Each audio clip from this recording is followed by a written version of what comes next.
A 8 volt Zener diode along with a series resistance R connected across 20 volt supply as shown in the figure. Maximum Zener current जो है वो 25 milli ampere की हो सकती है।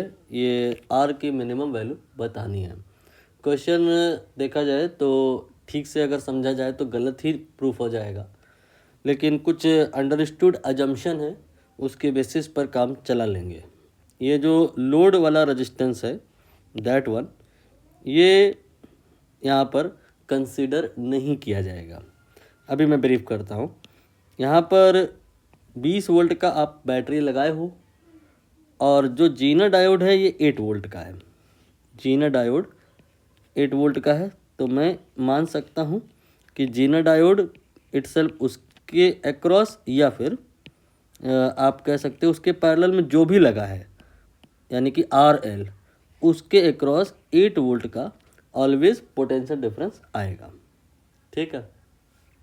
अब यहाँ पर 20 वोल्ट में से 8 वोल्ट तो इसमें ही आ गया है। Treat this as a hole, जिसमें 8 वोल्ट आ गया है, तो फिर इसमें कितना होगा? 20 में से 8 वोल्ट तो इधर ही आ गया है ना, तो बच कितना रहा है?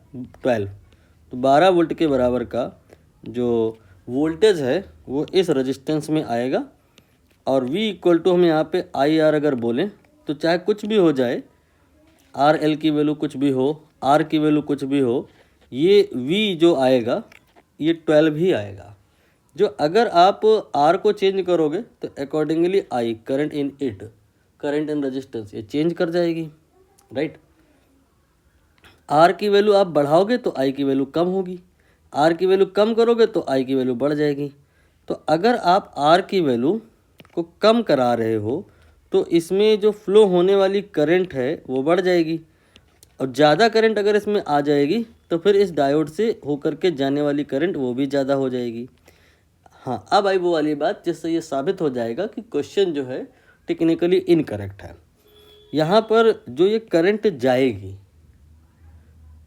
उस करंट के दो पार्ट होंगे, एक पार्ट इसमें जाएगा, एक पार्ट इसमें जाएगा। तो यहाँ पर की जो करंट होगी, यानी कि ये आई की अगर हम मैक्सिमम वैल्यू निकालना चाह रहे हैं तो हमें इसमें जो करंट मैक्सिमम हो सकती है दैट इज़ 25, टुगेदर विद इसको भी कंसीडर करना होगा। बट यहाँ हम इसको नहीं कंसीडर करेंगे। उसका कारण है कि यहाँ पर ज़्यादातर परिस्थितियों में इस जगह पे जो लोड होता है वो कुछ ऐसा होता है कि सिर्फ कहने की बात होती है, लगा होता है, लेकिन वो लगा नहीं होता है, ऐसे आप एज्यूम कर लो। ठीक, ब्रोकन काइंड ऑफ। यहाँ पर पॉइंट मेंशन कर दो A और वहाँ पे मेंशन कर दो B। तो लोड देखने में तो है, लेकिन A और B ये जो दो पॉइंट है के बीच में लगा हुआ नहीं है। तो जो भी करंट है यहाँ से वो सारी की सारी जीनर डायोड से होकर के जाएगी, और इतना ही सर्किट है। और अगर आप चाहते हो R की मिनिमम वैल्यू निकालना तो इस I को मैक्सिमम कराना होगा। I है करंट इन इट, इसमें मैक्सिमम करंट अगर जा रही है तो स्वाभाविक सी बात है इसमें जीनर डायोड में भी मैक्सिमम करंट ही जा रही होगी। और कितनी है वो है 25। तो I की वैल्यू आप 25 मिली एम्पियर लेंगे। R ये हमें निकालना है, और V आप पहले ही बोल चुके थे दैट वाज 12। ना इसके बाद कैलकुलेशन है, आप यहाँ पे 12/25, यहाँ से SI यूनिट में नहीं आएगा, 1000 से गुणा कर दो तो ये हो गया आपका 40 × 12, 480 ओम के बराबर का मिनिमम रेजिस्टेंस आपको यहाँ लगाना होगा।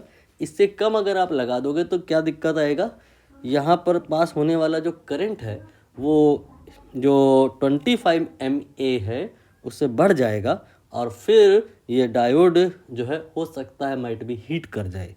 तो यहाँ पर 480 will be the final answer.